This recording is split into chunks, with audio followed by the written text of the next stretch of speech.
তা আল্লাহ তাআলা জান্নাতের মধ্যে আমাদের বাবা আদমকে ঘুম দিলেন।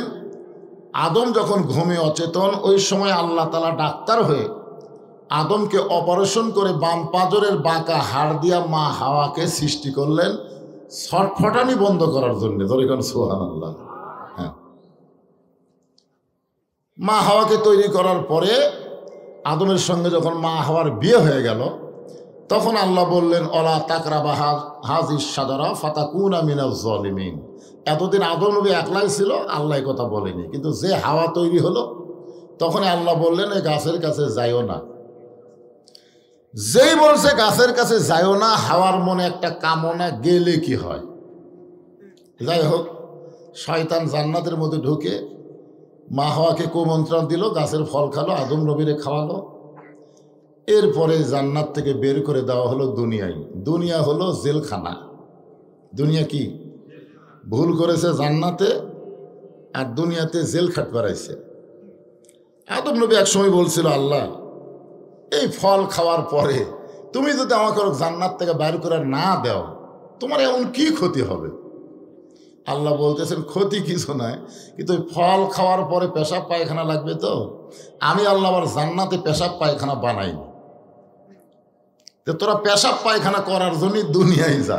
ইমাম গাজ্জালি বলেছেন দুনিয়া হলো পেশাব পায়খানার জায়গা। আর এই পেশাব পায়খানা করবে সে 3 তলা 4 তলা 5 তলা বাড়ি বানায়। আমরা মনে করতেছি যেমন আরে পেশাব পায়খানা কয় ঘন্টা থাকবে। দুনিয়া শব্দের অর্থ জানেন? দুনিয়া মানে কিছুই না। দুনিয়া শব্দের অর্থ হলো কিছুই না। একটা মাকড়াসের পাখার দাম আল্লাহর কাছে যেমন নাই, আল্লাহওয়ালার কাছে দুনিয়ার দামও তেমন নাই। দুনিয়াতে আমরা কিছুদিনের জন্য আসি, আর দুনিয়া মাজরাতুল আখেরা। দুনিয়া হলো আখেরাতের আবাদযোগ্য একটা জায়গা। আমি যেটা আপনাদেরকে বলতে চাচ্ছি সেটা হলো, আল্লাহ নবী যখন জান্নাতে ঢুকলেন, ফেরেশতা জিবরাইল বললেন হুজুর যদি বার না হন আল্লাহ আপনাকে বার করে দিবে না। নবীর পক্ষের কথা হচ্ছে, ঠিক না? যদি বার না হন আল্লাহ আপনাকে বার করে দিবে না। নবী এত রাগ করলেন, খুব রাগ করলেন। এই জিবরাইল, যেই কথা একবার বলে সেইটা দ্বিতীয়বার তো কয় না। জিবরাইল কয় কে রে? আমি করলাম নবীর পক্ষে, আর নবী করলো রাগ, কারণ কি? আল্লাহ রাসূল বললেন জিবরাইল, আমি নবী আমার জন্য না, আমি নবী হলাম আমার উম্মতের জন্যে। কি মনে করছো? নেতা হয়ে সংসদে গেল আর শেরপুর ধুনুটের মানুষকে ভুলে গেল। হাজার হাজার কোটি টাকা নেতা মারা সব বিদেশে পাচার করলো। এলা নেতার পিছনে চামচাগিরি করেন, নেতা পলায় গেল, কর্মীগুলো সব বিপদের মধ্যে থুইয়া। জোরে কোন ঠিক কিনা? একটা এমপিও বাংলাদেশে নাই, খালি ফিডার খাওয়া চামচাগুলা, ফিডার খাওয়া, এখনো দুধ পায় না, ফিডার খায়। এই চামচাগুলা মাঝে মধ্যে আফসোস করে গুজব তোলে, বলে নেত্রী আবার ফিরে আসবে। পলানো নেত্রী ফিরে আসতে পারে, আয়না ঘরে ঢোকার জন্যে ক্ষমতার চেয়ার বাংলার জনগণ আর কোনোদিন দিবে না। ধরে কোন কথা ঠিক কিনা? আমি আমাদের কাহালুতে দেখছি এখন আওয়ামী লীগ নাই, ছাত্রলীগ নাই, যুবলীগ নাই। এখন এই 3টার পরিবর্তে 3টা বার আছে। একটার নাম হলো গুজব লীগ, একটার নাম হলো আফসোস লীগ, একটার নাম হলো হতাশা। কি ভাবতেছে? জান্নাতের মধ্যে ঢোকার পরেও নবী ধমক দা বললেন জিবরাইল, আমি নবী আমার জন্য না, আমি নবী হলাম আমার উম্মতের জন্য। যতক্ষণ পর্যন্ত আল্লাহ আমার উম্মতদেরকে এমন জান্নাত না দিবে ততক্ষণ পর্যন্ত আমি নবী জান্নাতে ঢুকবই না। আজকে ঢুকেছি খালি দেখার জন্যে। সুবহানাল্লাহ বলেন। যেই নবী জান্নাতে গিয়ে আমাদের কথা ভোলে না, আমরা সেই নবীকে ভুলে যাব? ভোলার মতোই তো সাইজ, ভুলে যাব? জীবন গেলেও নবীকে ভুলবো না। আমার জীবনের চাইতে রাসূলকে বেশি ভালোবাসবো। ধরে কোন কথা ঠিক? তাহলে একটা স্লোগান দেওয়া ওয়াজ শুরু হবে। আমি যেই বলবো আমার নেতা, তোমার নেতা, সকলে বলবেন বিশ্ব নবী মোস্তফা। বলতে পারবেন? আমার নেতা তোমার নেতা বিশ্ব নবীর চরিত্র ফুলের মতো না, ফুলের চাইতো। কারণ নবীকে কারোর সঙ্গে তুলনা করা যাবে না। নবীর চরিত্র সম্পর্কে আল্লাহ বলেছেন ওয়া ইন্নাকা লাআলা খুলুকিন আযীম। আজিম এটা কার নাম? আল্লাহ ৯৯টা নামের মধ্যে আজিম আছে না নাই?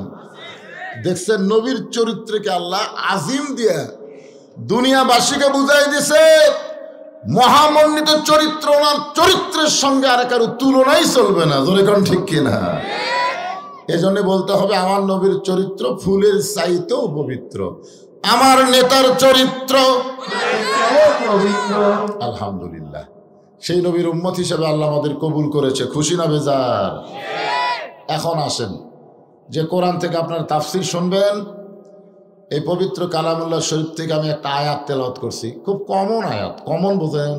একটা হলো আনকমন, একটা হলো কমন। হ্যাঁ, সাধারণ, মানে মানুষ মরার খবর শুনলে, আমি শুনলাম আজকে আপনাদের এলাকায় একজন মারা গেছে। জনগণ ঠিক কি? হ্যাঁ, সেটাই বলতেছি বাবা, মারা গেছে। আমরা মানুষ মরার সাথে সাথে বলি ইন্না লিল্লাহি ওয়া ইন্না ইলাইহি রাজিউন। আপনারা বলেন না? আচ্ছা, যদি আওয়ামী লীগ মরে, না এই কিছুদিন আগে বেগম মতিয়া চৌধুরী মারা গেছিল। কে মারা গেছে? মতিয়া চৌধুরী মারা গেছে। আমি ওনার ওই ফেসবুকে পোস্ট দেখার পরে কমেন্টে গেলাম, কমেন্ট যে জনগণ কি কমেন্ট করছে। মরার খবর শুনে তো ইন্না লিল্লাহ হয় 116টা কমেন্ট করছে ভাই, 116টা কমেন্ট, তার মধ্যে একটাও ইন্না লিল্লাহ নেই, সব খালি আলহামদুলিল্লাহ আলহামদুলিল্লাহ আলহামদুলিল্লাহ। চিন্তা করলাম কে রে, এরা কোন জাতি? এরা মরলে ইন্না লিল্লাহ কয় নাকি? আওয়ামী লীগ 15.5 বছর মানুষের কলিজায় যে আঘাত দিয়েছে, ওরা আর মানুষ নাই, ওরা আওয়ামী লীগ হয়ে গেছে। ধরে কোন কথা ঠিক কিনা? ওইটাতে মানুষ মরছে আর মনেই নেই। আলহামদুলিল্লাহ আলহামদুলিল্লাহ।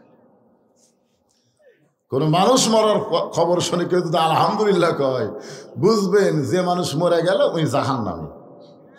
কারণ ওই মরাতে আমরা খুশি হয়ে গেছি, আলহামদুলিল্লাহ আমাকে কষ্ট দিছে আল্লাহ। পুলিশও খালি দেখা দিছে এটা অমুকের বাড়ি, এটা অমুকের বাড়ি।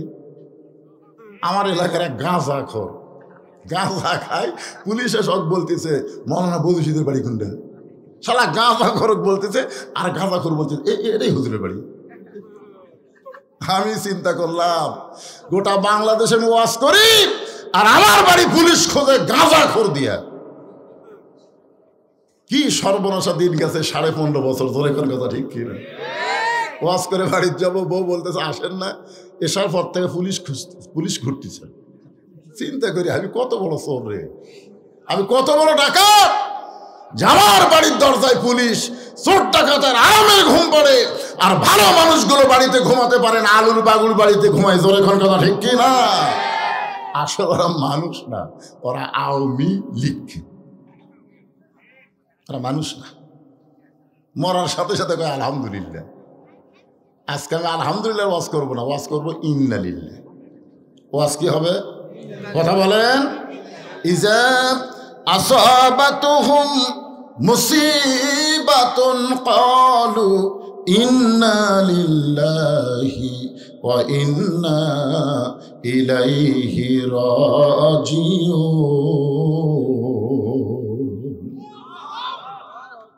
সবাই পারবেন না তো? আপনারা কি গোপনে গোপনে আওয়ামী লীগ করতেছেন? আওয়ামী লীগেরা কোনোদিন আল্লাহ আকবার বলবার পারবি না।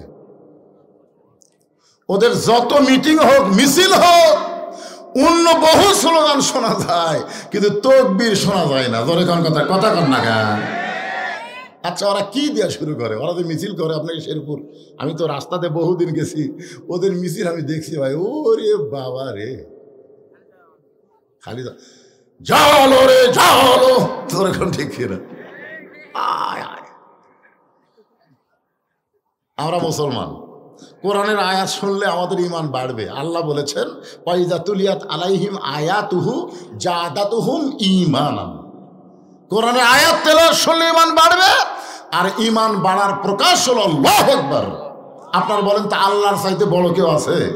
যে আল্লাহ আপনার ইমান বাড়ায় দিল, সে আল্লাহর জন্য তাকবীর দিতে কি আপত্তি? হ্যাঁ, এই জন্যে যখনই কোরআন তেলাওয়াত হবে আল্লাহু আকবার বলবেন, আল্লাহ খুশি হবে। জোরে কোন খুশি কে হবে? আর বেজারকে। এমন একটা জিনিস রে ভাই, আপনি সারা জীবন সুবহানাল্লাহ আলহামদুলিল্লাহ সুবহানাল্লাহ আলহামদুলিল্লাহ বলেন, শয়তান আপনার কাছেই বসে থাকবে। শয়তান কাছেই বসে থাকবে যে সুবহানাল্লাহ আলহামদুলিল্লাহর মধ্যে থাক, খবরদার আর লাইন ক্রস করিস না। যদি আপনি আল্লাহু আকবার কন আর যদি একটু জোরে কন, ওই কাছে বসে থাকবি। আল্লাহ রাসূল কয় এত জোরে দৌড় মারবি ওর পিছন দিক দিয়ে বাতাস বের হই, বাতাস। এই জন্যে শয়তানের দল যারা করে, শয়তানের পার্টি যারা করে, তারা আল্লাহু আকবার বলবার পারবে না। জোরে কোন কথা ঠিক? লিল্লাহি তাকবীর। মাশাআল্লাহ, বোঝা গেল? কিসের আবার আগে লাগবে? আচ্ছা আচ্ছা আচ্ছা, এই যে এই জায়গার মধ্যে একটু ফাঁক ফুঁক আছে তো, ভাইজানেরা সোনার চানেরা একটু আগে বসেন তো বাবা, একটু বসেন। এই এই এই এই তোরা এইদিকে আসিস কেন? এই পাগলা এইদিকে আসলে আমাকে দেখে বাবু টেস্ট করছে বিশাল উঁচা জায়গাটা হলো ব্যবসায়ী যায় উঁচিয়া নিচা উঁচিয়া নিচা, জোরে খান ঠিক কিনা? এই জন্য একটু গোলকি গোলকি মনে হচ্ছে, দেখে এই ফাঁকা পুরা হচ্ছে না। ও সোনার ভাইরা, ও ভাইরা যারা পিছনে আছেন, ভাই আপনি একটু সামনে আসেন তো, আসেন আসেন সামনে আসেন আসেন। আজকে ইন্না লিল্লাহর ওয়াজ হবে, সামনে আসেন। ইন্না লিল্লাহ নিয়ে একটা গান গাই, গাবো? হ্যাঁ, দেখেন তো বুঝতে পারেন কিনা। কোন বনেরই পাখি তুমি আইলা রে কোন বনে, আবার কোন বনেতে যাইতে হবে পড়ছে নাকি মনে। বুঝতে পারেননি? পারছেন? কেন মাইক এরকম চনচন করতেছে কেন? মাইক তো ভালোই ছিল, যে সাউন্ড ছিল ওটাই দাও বাবা, নতুন করে কিছু দিবার যায় না। কোথায় আপনারা ছিলেন?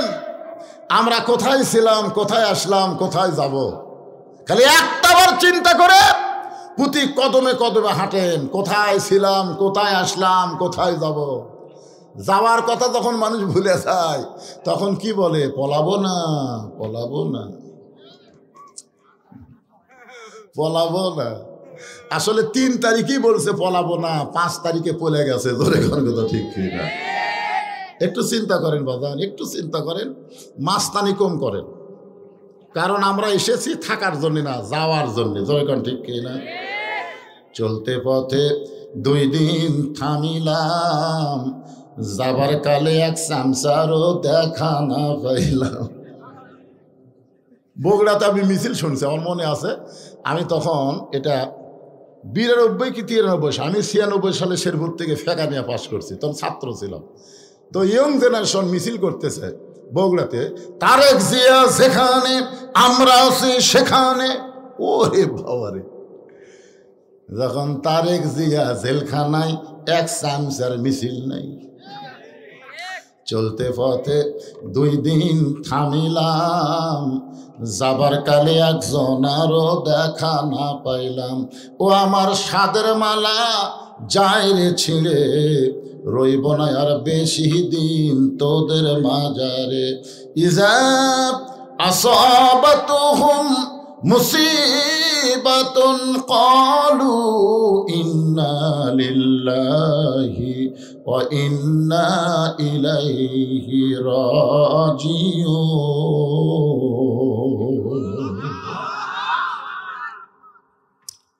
আল্লাহ বলতেছেন, যখন তোমাদের উপরে বিপদ আপদ মুসিবত আসবে তখন তোমরা বলবে ইন্না লিল্লাহি ওয়া ইন্না ইলাইহি রাজিউন। একটা মানুষের জীবনে সবচাইতে বড় বিপদ হলো এই দুনিয়া থেকে বিদায় নেওয়া। আল্লাহ কোরআনে বলেছেন, লা তামুতুন্না ইল্লা ওয়া আনতুম মুসলিমুন। মুসলমান না হয়ে তোমরা মরিও না। মুসলমান না হয়ে কেউ যদি মারা যায়, আপনারা বলেন তো মরার পরে তার জন্য বিপদ না শান্তি? আর যদি মুসলমান হয়ে মরে, মুসলমান হয়ে যদি মরে, আল্লাহ বলেছেন ইন্নাল্লাযীনা ক্বালু ربنا الله ثم استقاموا تتنزل عليهم الملائكة ألا تخافوا ولا تحزنوا وأبشروا بالجنة التي كنتم توعدون মুসলমান যদি মরেন আল্লাহ বলতেছেন তোমার কোনো ভয় নাই, তোমার কোনো চিন্তা নাই। ও আবশিরু বিল জান্নাহ, দুনিয়া থেকে তোমার দেহ যাবে কবরে, তোমার ভিতরে রুহুরে কোনো কবর দেওয়া হবে না, তাকে জান্নাতে জায়গা দেওয়া হবে। আসলে আমরা কি কবরে যাব না জান্নাতে যাব? কবর একটা থাকার জায়গা হলো। খাদিজাতুল কুবরা বলে, রাসূলুল্লাহ, সর্বশেষে যেই ব্যক্তি মারা যাবে কবরের ঘরে তাকে 50,000 বছর থাকা লাগবে। এই 50,000 বছর একটা অন্ধকার ঘরের মধ্যে আমি খাদিজা কেমনে থাকবো? যে খাদিজা, যে কবরের কোনো দরজা নাই, জানলা নাই, যে কবরে কোনো বালিশ নাই, কাঁথা নাই, ওই অন্ধকার কবরে কেমনে থাকবো? আল্লাহ রাসূল খাদিজার কবলে একটা চুম্বন দিয়ে বলে, খাদিজা, ঈমান গ্রহণ করার পরে আপনি আল্লাহর সঙ্গে যে সম্পর্ক গড়ে তুলেছেন, আল্লাহ আপনার কবরকে জান্নাত বানায়া দিবে। তাহলে কি বুঝতেছেন? আমরা যারা ঈমান নিয়ে কবরে যাব, আমাদের কবর অন্ধকার থাকবে? আমাদের কবরকে আল্লাহ জান্নাতের বাগান বানিয়ে দিবে। একটু মনোযোগ দিয়ে শুনবেন। এই দুনিয়া থাকার জায়গা না, যে কোনো মুহূর্তে যাওয়া লাগবে। তাহলে দুনিয়াতে আমরা কি করব? আল্লাহ বলতেছেন, আল্লাযী খালাকাল মাউতা ওয়াল হায়াতা লিয়াবলুয়াকুম আইয়ুকুম আহসানু আমালান ওয়া হুয়াল আজিজুল গফুর। মৃত্যু আর হায়াতকে আল্লাহ সৃষ্টি করেছেন পরীক্ষা করার জন্য। বিষয়টা হলো আহসানু আমালা, সুন্দর আমল। একটু মনোযোগ দিয়ে শুনবেন। আমাদের বাংলাদেশে স্বাধীনতার পর থেকে আমরা আমল করতেছি, কিন্তু সুন্দর আমল করার পরিবেশ পাচ্ছি না। আমরা কিন্তু বাপের দেশ পাচ্ছি। বাপের দেশ বোঝেন? হ্যাঁ, জাতির পিতা স্বাধীনতার ডাক দিয়া পাকিস্তানত আশ্রয় নিল, আর শহীদ জিয়া স্বাধীনতার ঘোষণা করলো। কি আরামে আছে পাকিস্তানে ভাই। বউ চল সব ভারতত পাঠিয়ে দিছে, সব ভারতে আছে, আর নিজে আছে পাকিস্তানে আরামে। আর শহীদ জিয়া সরাসরি সেক্টর কমান্ডার হয়ে যুদ্ধ করলো। যুদ্ধ করার পরে 9 মাস পরে যখন দেশটা স্বাধীন হলো, স্বাধীন হওয়ার পরে উনি পাকিস্তান থেকে বাংলাদেশের বিমানবন্দরে নামলো। কতগুলো চামচা গলাত মালা দিয়ে বলতেছে, আপনি আমাদের জাতির পিতা। জাতির পিতা সংবিধান রচনা করলো, 73-এর সংবিধান বাতিল করে বাকশালী কায়েম করলো। বাংলাদেশে কোনো রাজনীতি চলবি না, তিনি বাদশা, তিনি রাজা, তিনি সব। বাংলাদেশের কিছু জনগণ বুঝবার পারলো, এই জাতির পিতা জুতার ফিতা তো থোয়া যাবি না। ধরে কোন কথা ঠিক কিনা? 75-এর স্পট পরিবর্তন হয়ে গেল। তারপরে যা খবর আপনারাই জানেন, শহীদ যে এক সময় ক্ষমতাতে আসলো, সার্বভৌমত্ব একমাত্র আল্লাহর, বিসমিল্লাহ বলে সংবিধান রচনা করলো। ধরে কোন কথা ঠিক কিনা? সর্বদলের মানুষকে রাজনীতি করার সুযোগ দিল। অল্প সময় তিনি বাংলাদেশের ক্ষমতায় ছিলেন। আসলে তিনি ক্ষমতায় ছিলেন না, তিনি আল্লাহর ক্ষমতা বাংলার জমিনে প্রদর্শন করার চেষ্টা করেছিলেন। ধরে কোন কথা ঠিক কিনা? ভারতের দালালেরা, ভারত কর্তৃক তাকে হত্যা করা হলো বাংলাদেশের বিতর্কিত কিছু আর্মির মাধ্যমে। এরপরে আমরা এরশাদ চাচাক দেখলাম, চাচা মাশাআল্লাহ রোববারের ছুটি শুক্রবারে করলো, রাষ্ট্রধর্ম ইসলাম চালু করলো। ধরে কোন কথা ঠিক কিনা? তারপরে দেখলাম স্বাধীনতার ঘোষকের বউ আমাদের বগুড়ার ভাবি। তাই মোটামুটি আলহামদুলিল্লাহ 5 বছর। তারপরে আবার বাপের বেটি হাসিনা ক্ষমতা নিল। তারপরে আবার আমাদের ভাবি শহীদ জিয়ার স্ত্রী। তারপরে তো বুঝতেইছেন ভাই, ভোট ছাড়া আমরা কোন দিকে যাই, দেখা শেষ। 54 বছর আমরা দেখতেছি আমাদের বাংলাদেশে 90% মুসলমান থাকার পরেও সবচাইতে বড় বিপদ হলো সুন্দর আমল আমরা করতে পারতেছি না।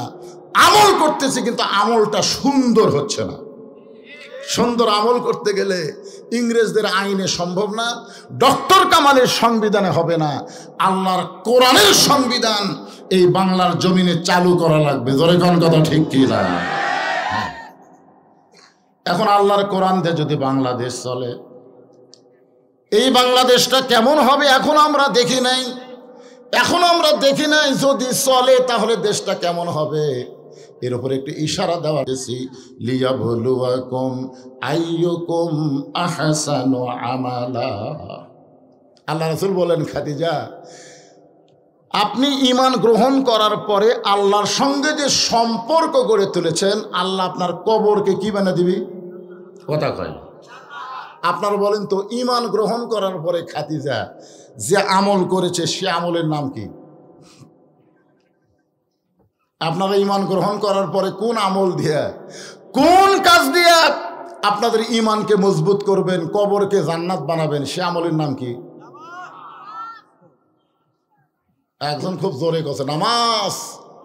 মাশাআল্লাহ, নামাজ পড়ার কথা আছে না কায়েমের কথা আছে? আপনি বাপ যে মসজিদে প্রতিদিন যান, আপনার আইডিয়া যে যায় না, আইডিয়া বুঝতেছেন না? বুঝতেছেন? আপনার ছেলে রাত 3টা পর্যন্ত আর্জেন্টিনার খেলা দেখলো, মেসি কিভাবে গোল করলো সকালবেলা সব বলবার পরে, আর আজ সালাতো খায়রুর নাম শোনার টাইম নাই। আগে ছিল 3.5 হাত, আজান শোনাই হচ্ছে 2.5 হাত। আগে মাথা বার হয়েছিল ল্যাপের বাহিরে, আজান শুনে শুনবে না দেখে ল্যাপ দিছে মাথার উপরে। এখন পাও বার হয়, পাও টানা বুকের সাথে রাখছে। আপনি নামাজ পড়ে যাওয়ার সময় দেখতেছেন আমার বাবু কি করতেছে, তাকে দেখেন আপনার বাবু বাবু নাই, ল্যাপের তলে চাউলের বস্তা হয়ে গেছে। জোরে কোন কথা লিখি না। এখন আপনারা বলেন তো, কোন যুক্তিতে বাবা নামাজ পড়ে বেটা নামাজ পড়ে না, ওই বাপ জান্নাতে যাবে? একটা যুক্তি দেন, একটা যুক্তি দেন আপনারা। আল্লাহ কোরআনে বলেছেন, কু আনফুসাকুম ওয়া আহলিকুম নার, জাহান্নামের আগুন থেকে বাঁচতে গেলে তুমি বাবা একলা বাঁচলে হবে না, তোমার আহাল পরিবার নিয়ে বাঁচা লাগবে। জোরে কোন কথা ঠিক কি না? নামাজ তো করলেন, ঠিক আছে, নামাজ পড়ার কথা বলা হয়নি ভাইজান, কায়েমের কথা বলা হয়েছে। আর এই নামাজটা কায়েম কে করবে? বদরুল রশিদ। আমার ওয়াজের বয়স বর্তমানে এই বছর দিয়ে 42 বছর। 42। আমার ওয়াজ দিয়ে কিছুই হচ্ছে না, আমার ওয়াজ দিয়ে কিছুই হচ্ছে না।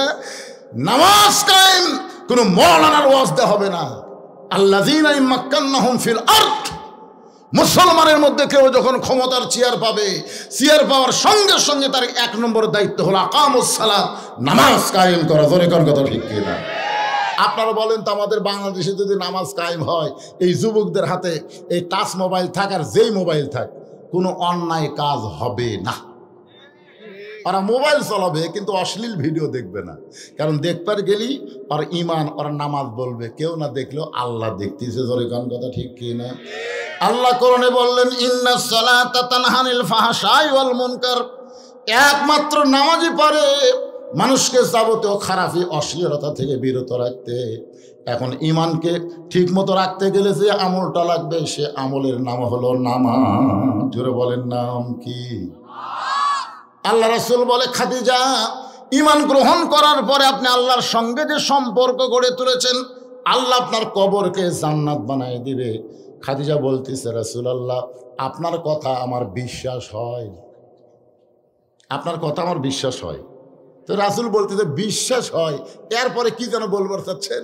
বলে, এরপরে বলবার চাচ্ছি আপনার কাছে যদি কিছু চাই, আপনি কি আমাকে দিবেন না? সঙ্গে সঙ্গে নবী 3 বার নাউজুবিল্লাহ বললেন। এই ঈমান আলারা মনোযোগ দিয়ে শোনেন, নবী 3 বার বললেন নাউজুবিল্লাহ, নাউজুবিল্লাহ, নাউজুবিল্লাহ। খাদিজা বললেন, হুজুর আমি আপনার কাছে কিছু চাই। এ কথা শোনার পরে 3 বার নাউজুবিল্লাহ বলার কারণ কি? আল্লাহ নবী বললেন, খাদিজা ঈমান গ্রহণ করার পরে আল্লাহ ছাড়া অন্য কারো কাছে চাওয়ার সুযোগ, এমনকি নবীর কাছেও চাওয়া যাবে না। আর আপনারা যে দয়াল বাবার কাছে চাচ্ছেন, শেরপুরে দয়াল বাবা নাই, তোরা এই 4 কি রে, তোরা 4 কে কয়টা? 1 2 3 4 5 6। তোরা সত্যি করে কত? তোরা কি সিজার করা বুঝিস না? যে তুই তোর মাও কোয়া লাগবি। না হাসতেছেন কেন? সিজার করা বাচ্চারা অস্থির হয়, দোষ ওদের না, দোষ হলো বাপ মায়ের। আমরা যারা স্টেজের উপর বসে আছি আমরা কিন্তু সময়ের আগে কেউ দুনিয়াতে আসেনি, সময় হসে আমার মায়ের পেট থেকে বাইরে যাচ্ছে, আর এরা সময়ের আগেই বাড়াচ্ছে। মানে 2 দিন পরে বাচ্চা হবি, এখন মায়ের চিৎকার কান্নাকাটিতে পেট কেটে বাইরে করে দেখে আর ঘুমই ভাঙেনি। তো ঘুম যদি না ভাঙে এখন ডাক্তার কি মরাচল দিবি? তখন টেস্ট করার জন্য পেটের ভিতরে বার করে এই পাও ধরে এরকম একটা ঘুরেন দেয়, এই ঘুরেন দিয়ে এই করে একটা কান্দা ওঠে, ওই কান্দাতে মাথার ঝাঁকি খায়, ওই ঝাঁকিতে অস্থির। এরা মোবাইল ছাড়া ভাত খায় না, মোবাইল না দেখলে এদেরকে কান্নাও থামে না, তোর এখন কথা কর না কেন? এখন একই জায়গায় 6টা বসেছে, এরা যদি সিজার করা হয় তো আর শেষ। আর উঠবো এই বাজান, আর উঠবে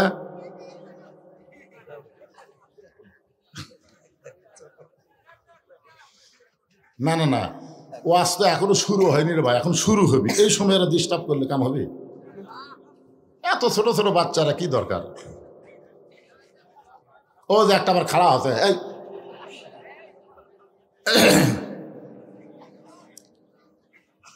এখন চিন্তা করেন, আমার আপনাদের শেরপুরে মনে হয় নাই, আমাদের বগুড়াত কাহালুত আছে। আমার দয়াল বাবার দরবারেতে কেউ ফিরে না খালি হাতে।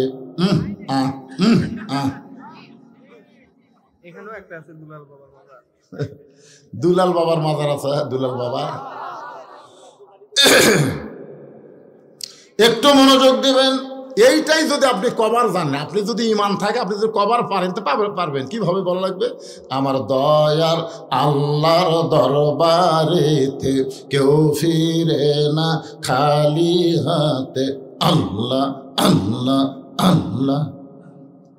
বাবার জায়গাত কি বসান লাগবে? আল্লাহ বসান লাগবে। ওরা আল্লাহর জায়গাত বাবা বসাছে।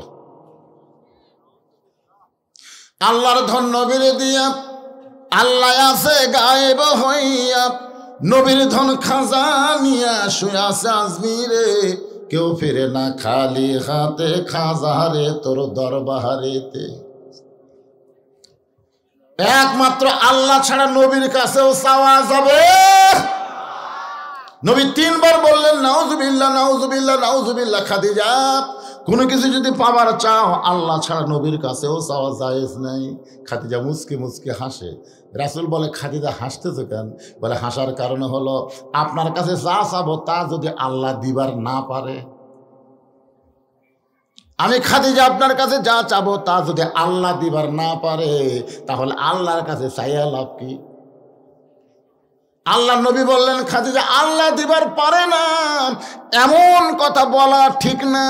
খাদিজা বলে, হুজুর মনে করেন আপনার সাথে আমার বিয়া হয় নাই, আমি গভীর রাত্রে আল্লাহর কাছে কাঁদতেছি আর বলতেছি, আল্লাহ খাদিজার পেটে একটা বাচ্চা দাও, খাদিজা মা হবার চাই। আপনি বলেন তো আল্লাহ দিবি? রাসূল কিছুক্ষণ পরে বলতেছে, আল্লাহ দিবার পারলেও দিবি না। আল্লাহ দিবার পারবে কিন্তু দিবি না। একজনক দিয়েই বিপদে পড়ছিল, তার নাম হলো মরিয়ম। স্বামী ছাড়া পেটত বাচ্চা দিয়ে কি বিপদ ভাই। জাকারিয়া নবীকে সবাই সন্দেহ করে ধাবার মারছে। জাকারিয়া দৌড়ে আর বলে, আল্লাহ কাম করলে তুমি আর পিটুন খাচ্ছি আমি। আল্লাহ বলে, জাকারিয়া কিয়ামত পর্যন্ত স্বামী ছাড়া কোনো মেয়ের পেটে আর বাচ্চা আসবে না। যদি ওটা চালু থাকতো তাহলে 14 ফেব্রুয়ারিতে যত পেটের মধ্যে বাচ্চা আসতো বিয়া ছাড়া, মেয়েরা বলতো আমার তো দোষ নাই, আল্লাহ যদি দেয় আমি কি করবো। তার মানে বোঝা গেল এখন স্বামী ছাড়া কারো পেটে বাচ্চা আসলে বুঝবেন ওটা বৈধ না, ওটা হলো অবৈধ। ভোট ছাড়া যারা এমপি হচ্ছে এরাও বৈধ না, এরা হলো অবৈধ। জোরে কোন কথা ঠিক? জাউরা এমপি, জোরে কর কি এমপি?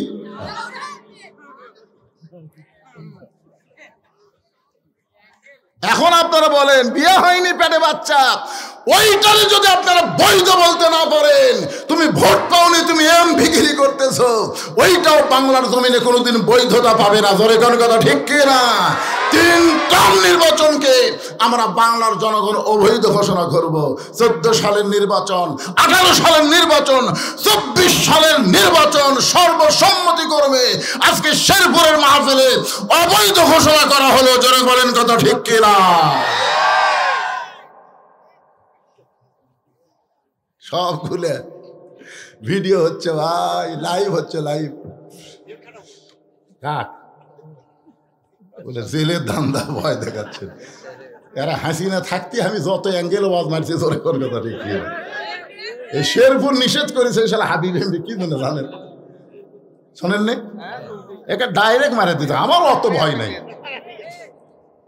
আপনারা চিন্তা করেন এগুলা কি ভিডিও হচ্ছে না?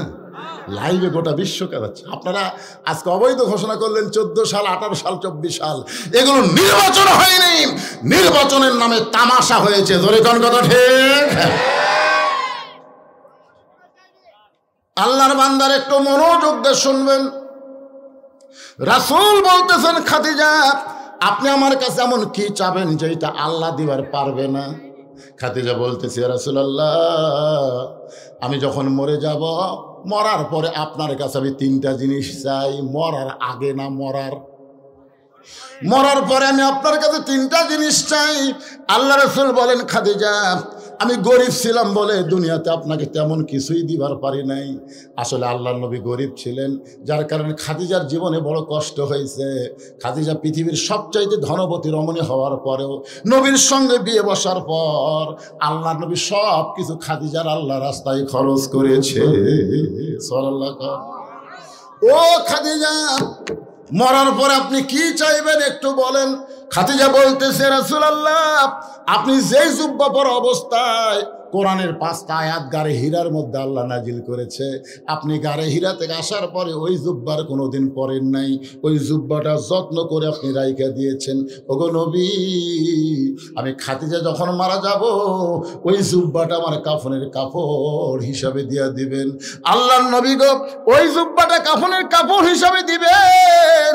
আমার 2 নম্বর চাহিদা হলো আপনার পবিত্র হাত দিয়া আমি খাদিজাকে আপনি কবরের ঘরে নামায় দিবেন। আমার 3 নম্বর চা হলো কবরে মাটি দেওয়ার পর সবাই যখন চলে আসবে খাদিজার কবরের পাশে তখন কেউ থাকবে না। এমন সময় মুনকির নাকির খাদিজার কবরের মধ্যে ঢুকবে। খাদিজাকে 3টা প্রশ্ন করবে। ফেরেশতা আসিয়া যখন জিজ্ঞাসা করিবে দিন কি তোমার মাবুদকে, বা তখন কি বলিবে। এই গান গাইলে কি গুনাহ হবে নাকি? তাহলে যুবকেরা সবাই বলো, প্রত্যেক বছর তোমরা গানের অনুষ্ঠান করতে, ঠিক না? এখানে কিসের অনুষ্ঠান হতো? গান বাজনার অনুষ্ঠান হইতো। আজকেও গান গাও। ফেরেশতা আসিয়া যখন জিজ্ঞাসা করিবে দিন কি তোমার মাবুদকে, বা তখন কি বলিবে। আল্লাহ বিনে নাই রে মাবুদ, আল্লাহ বিনে নাই রে মাবুদ, জবানে তাই বলো রে বলো মুখে, আল্লাহ রাসূল সবে বলো। কেবারে গান কর না কেবারে? এই গান গাইলে গুনাহ হবে? যত গুনাহ হয় সব গুনাহ যেন আল্লাহ হামাক দেয়। এলা কি গান কে? এলা কোরআনের কথা। ধরে কোন ঠিক কি না? খাদিজা বলতেছে, রাসূলুল্লাহ মুনকির নাকির কবরে আমাকে 3টা প্রশ্ন করবে, আমি উত্তর দিবার পারবো না। আমার পক্ষ থেকে আপনাকে উত্তর দেওয়া লাগবে। সঙ্গে সঙ্গে আল্লাহর নবী খাদিজার কপালে একটা চুমা খেয়ে বললেন, খাদিজা ওই আল্লাহর শপথ করে বলতেছি আমার আগে যদি আপনার মৃত্যু হয় আপনার 3টা চাই আমি পুরা করব ইনশাআল্লাহ। নবী কি বললেন? আমার আগে যদি আপনার মৃত্যু হয়। এ কথা তারা নবী বুঝাইলেন কে কখন মরবে এটা আল্লাহর নবীও। আর ওই যে মাথা ভাঙ্গা তেজের উপর উঠাই বলতো 41 সাল খেলা হবে, খেলা হবে 41 সাল। কয় সাল? আপনারা বলেন তো 41 সাল পর্যন্ত সময় যদি বাঁধতে নাও তো 24 সালে পলালা কেন? এখান থেকে প্রমাণ হলো সময়ের একমাত্র মালিককে। আরো বড় বলো, আমি এখান থেকে বাড়ি যাওয়ার কোনো গ্যারান্টি, আপনার এখান থেকে বাড়ি যাওয়ার কোনো গ্যারান্টি নাই। এ কারণে রাসূল বলতেছে, খাদিজা আমার আগে যদি আপনার মৃত্যু হয় আপনার 3টা চাওয়াই আমি পুরা করব ইনশাআল্লাহ। মা খাদিজা দুনিয়া থেকে বিদায় নিলেন। মা খাদিজা যখন দুনিয়া থেকে বিদায় নিলেন, নবী তাকায় দেখে তার 4টা মেয়ে কাঁদতেছে। মা খাদিজার পেট থেকে আল্লাহ নবীকে 4টা মেয়ে দান করেছে। ধরে কোন কয়টা? আপনারা কি নাম জানেন? একটার নাম হলো রোকেয়া, ধরে বলেন নাম কি? একটার নাম হলো কুলসুমা, একটার নাম হলো জয়নাব, আর একটা মেয়ের নাম হলো ফাতেমা। নবী তাকায় দেখে 4টা মেয়েই কাঁদতেছে, কিন্তু 3টা মেয়ের কান্নার শব্দ শোনা যায়, আর একটা মেয়ের কান্নার কোনো সাউন্ড নাই। চোখ দিয়ে পানি পড়তেছে কিন্তু কান্নার শব্দ নাই। আর 3টা মেয়ে কাঁদতেছে, আমার মা মইরা গেছে রে, কোথায় গেলে মা পাবো বলে দাও না আল্লাহ রে, এই আমার মা মইরা গেছে রে। আপনাকে এলাকাত মেয়ে মানুষ কান্দেন এরকম? আমার বাবা মইরা গেছে রে, মরার আগে খাট দিবার চাইছিল, সেই খাট আমাকে দিবে কে, আমার বাবা মইরা গেছে রে। তখন বড় ভাই সব বলতেছে, পাগলি কান্দিস না, যেই খাট আব্বা দিবার চাইছিল সেই খাট আমি তো কিনা দেবো, কান্দিস না। তখন আবার কান্দিস, আমার বাবা মইরা গেছে রে, মরার আগে খাট দিবার চাইছিল, সেই খাট বড় ভাই দিবে, কিন্তু ল্যাপ তো সগ দিবে কে, আমার বাবা মইরা গেছে রে। তখন মেজো ভাইটা বলতেছে, ল্যাপ তো সগ আমি দেবো, কান্দিস না। তখন উঠে দেয়া বলতেছে, মানুষ বুড়া হলে তো মরবি, মানে কান তার বান্দা হয়ে গেছে। তোর কোন কথা ঠিক কিনা? এইরকম কতগুলা মেয়া মানুষ আছে না, কথা কন না কেন রে ভাই? সব জমি বিক্রি করে ডিমান্ড ভালো জায়গা দিয়ে দিছে, ভাই কিছুই নাই, আবার মরার পর আবার কান দিচ্ছে আর বান দিচ্ছে। সব মেয়ে না, এরকম কিছু মেয়ে সমাজে আছে, ধরে কোন ঠিক কিনা? আল্লাহর নবী ওই 3টা মেয়ের বিনয় কি কান্না দেখে কিছুই বললেন না। নবী ফাতেমাকে ডাক দিলেন, ফাতেমা তুই একটু আমার ঘরের মধ্যে আয় তো মা। যে মেয়েটা কাঁদতেছে কিন্তু কান্নার শব্দ নাই, ওই মেয়েটাকে নবী ডাক দিলেন। ফাতেমা ঘরের মধ্যে গিয়া বলতেছেন, বাবা আমারে ডাকলেন কেন? আল্লাহ রাসূল বলে, ফাতেমা তোমার মা মরার আগে ওসিয়ত করে গেছে, তোমার মা মরার আগে ওসিয়ত করে গেছে, তোমার মাকে তুমি গোসল করায় দিবা, তোমার মাকে তুমি কাফনের কাপড় পরায় দিবা। ফাতেমা বলতেছে, বাবা আমার আরো 3টা বোন আছে, তাদেরকে সঙ্গে নিয়ে কি মাকে গোসল করায় দিব, তাদেরকে সঙ্গে নিয়ে কি মারে কাফনের কাপড় পরায় দিব? রাসূল বলে, ফাতেমা তোমার মা শুধু ওসিয়ত করেছে তুমি একা একা তোমার মাকে গোসল করায় দিবা, তুমি একা একা কাফনের কাপড় পরায় দিবা। ফাতেমা বলে, বাবা আমার 3টা বোন যদি মনে মনে কষ্ট পায় যে মা দুনিয়া থেকে চলে গেল, ফাতেমা একলা একলা গোসল করায়, আমাদের সঙ্গে নিল না। রাসূল বলে, ফাতেমা ওসিয়ত পালন করা হলো ওয়াজিব। জোরে কর না সুবহানাল্লাহ। ওসিয়ত পালন করা কি ওয়াজিব। তোমার মা শুধু তোমার কথা কইছে, অন্য কাউরে তো নিবার বলে নাই। এখান থেকে প্রমাণ হলো মরার আগে ওসিয়ত করা যাবে, আপনি মরার পরে কোনো বেনামাজি যেন আপনার কবর খনন না করে, এই ওসিয়ত আপনি জীবিত অবস্থায় করতে পারেন। জোরে কর ঠিক কিনা? আপনার কি কোনোদিন করছেন? আপনি 3 তলা একটা বাড়ি করবেন, এলাকার সবচাইতে ভালো মিস্ত্রি আপনি খোঁজেন, আমার এলাকার সবচাইতে ভালো মিস্ত্রি কে রে? 3 তলা বাড়ি করো ভাই, যেমন তেমন মিস্ত্রি দিয়ে করবো না। যেই বাড়িতে আপনি থাকতে পারবেন না সেই বাড়ি যদি ভালো মিস্ত্রি দিয়ে তৈরি করেন, যেই কবর আপনাকে 50,000 বছর থাকা লাগবে, সেই কবরও ভালো মিস্ত্রি দিয়ে খনন করা দরকার। ধরে কর কথা ঠিক কিনা? হ্যাঁ, কত সালা নামাজ পড়ে না, কবর খোঁড়ে আর বিড়ি খায়। কবর খোঁড়বে, ওই কবরের কি বোঝা? কথা কন না কেন? ভিত যদি দুর্বল হয়, 3 তলা বিল্ডিং তুলতেছেন, ঢোকার আগে বিল্ডিং ভাঙা বলবি রে। ওই বিড়ি টানতেছে আর কোদাল মারতেছে, আর একজন কবর সমান করে ওই একটা টানতেছে, আর একজন কবর থেকে মাটি তোলে ওই একটা টানতেছে, মানে বিড়ি খাওয়ার জামাত শুরু হয়ে গেছে।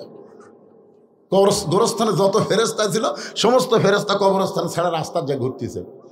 আল্লাহ খায় কেরে ফেরেস্তা গোরস্থান ছাড়লি খেন, ফেরেস্তাকে আল্লাহ দুর্গন্ধ লাগতেছে, এমন বিড়ি খাওয়া খায়, আয় হায় হায় হায়।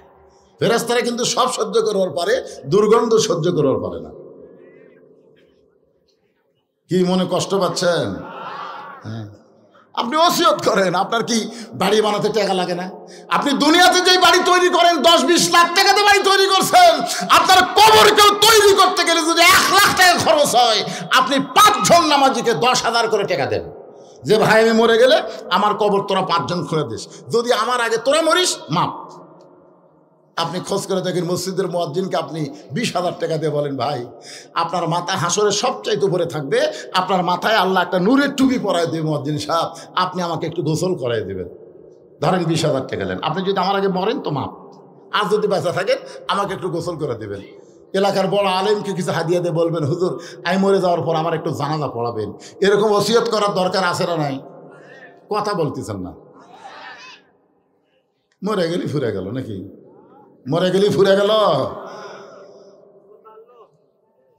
আল্লাহ রাসূল বললেন ফাতেমা তোমার মাকে একটু গোসল করায় দিবা, তোমার মাকে কাফনের কাপড় পরায় দিবা, এটাই হলো তোমার মায়ের ওসিয়ত। ফাতেমা মাকে গোসল করায় দিলেন, নিজের হাতে একা একা খাদিজাকে গোসল করায় দিয়ে আল্লাহ নবীকে বলতেছে বাবা এখন মাকে কাফনের কাপড় পরায় দিব, আমাকে কাফনের কাপড় দেন।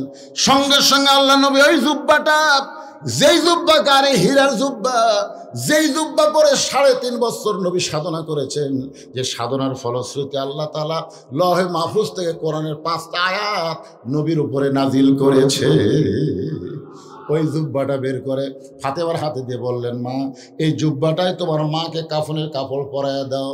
ফাতেমা ছোট বাচ্চার মতন কাঁদতেছে আর বলতেছে বাবা মক্কার দোকানে কি নতুন কোনো কাপড় নাই?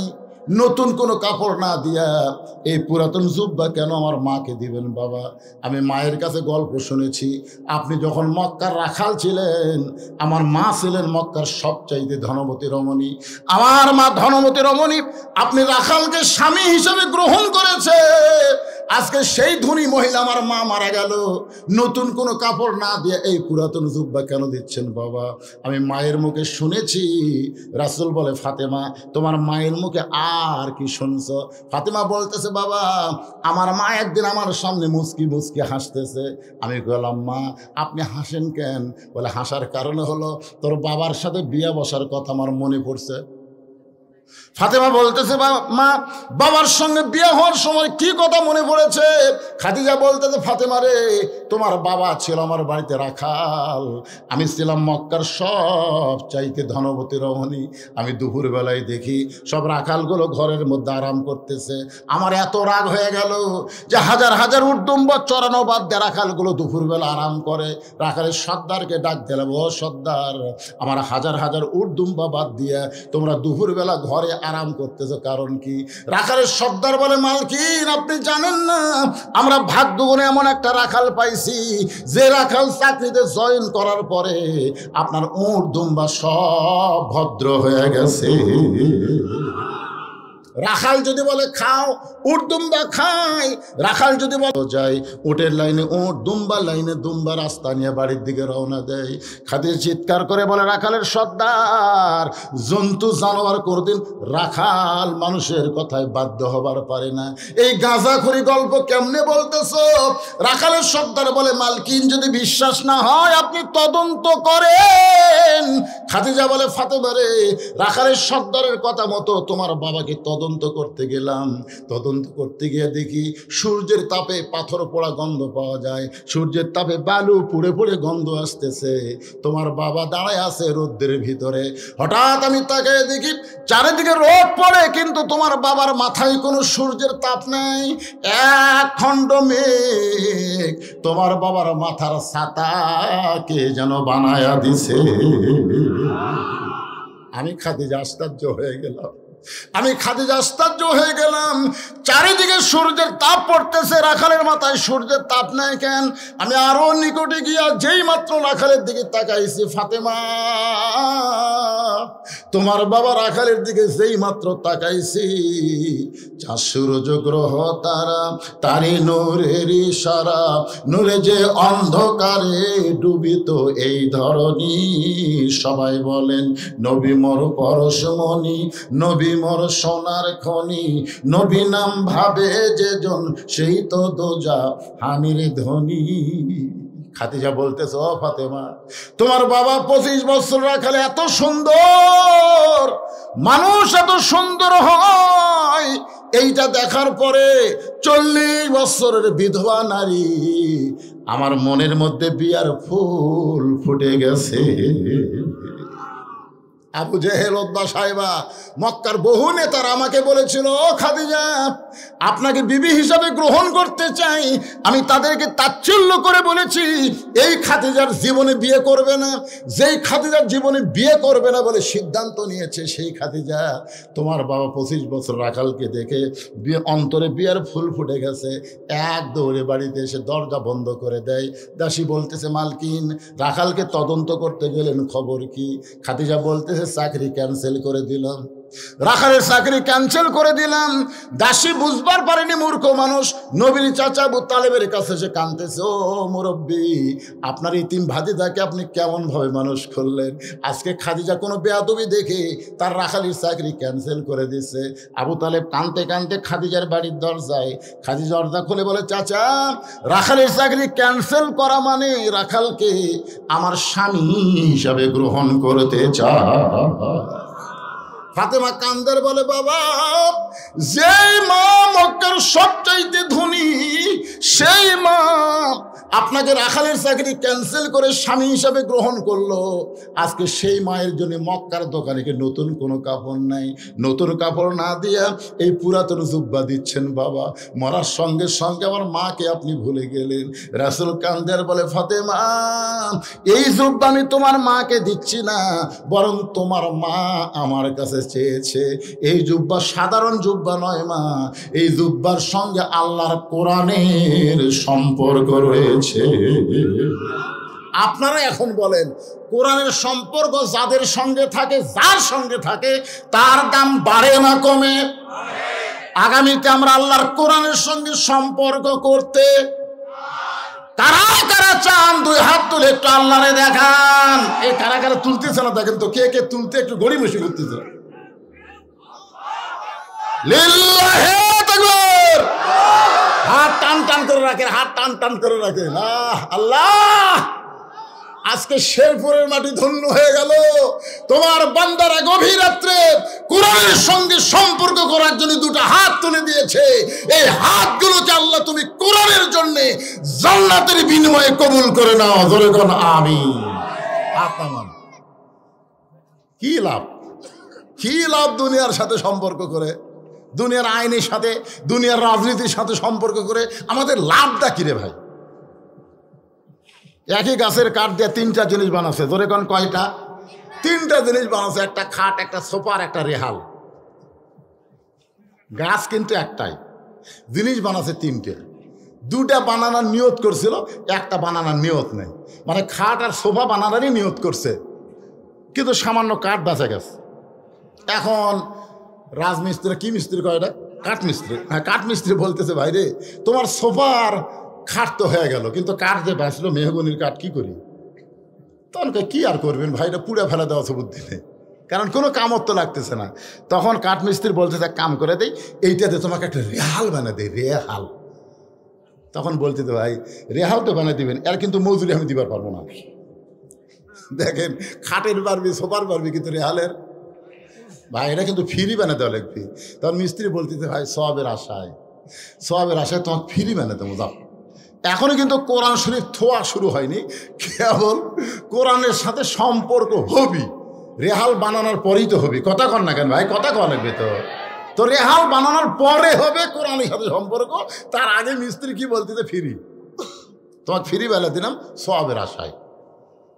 এখন খাট, সোফার, রেহাল হয়েছে। আপনার বলেন তো, এই 3টা জিনিসের মধ্যে দাম বেশি কার?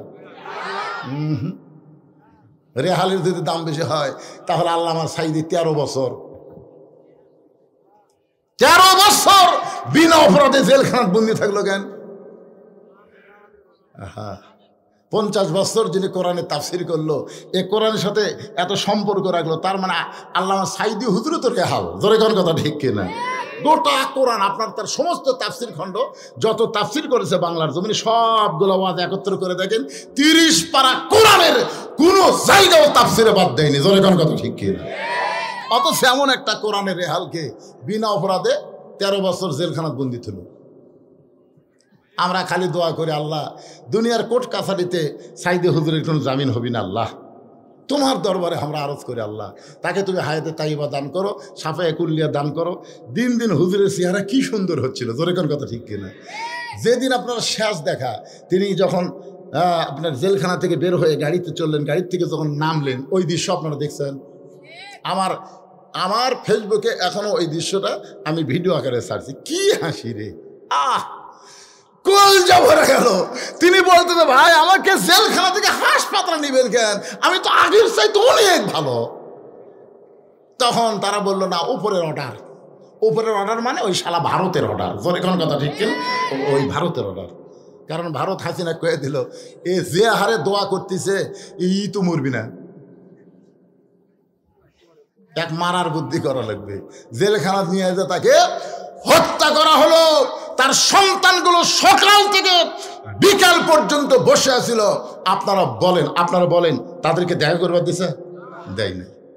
কি ভাই কি করছে? তো লোক এখন আসতেছে না, এখন বাজতেছে 11:15, এখন আটা লাগবে, এখন ছাড়ে দেওয়া লাগবে।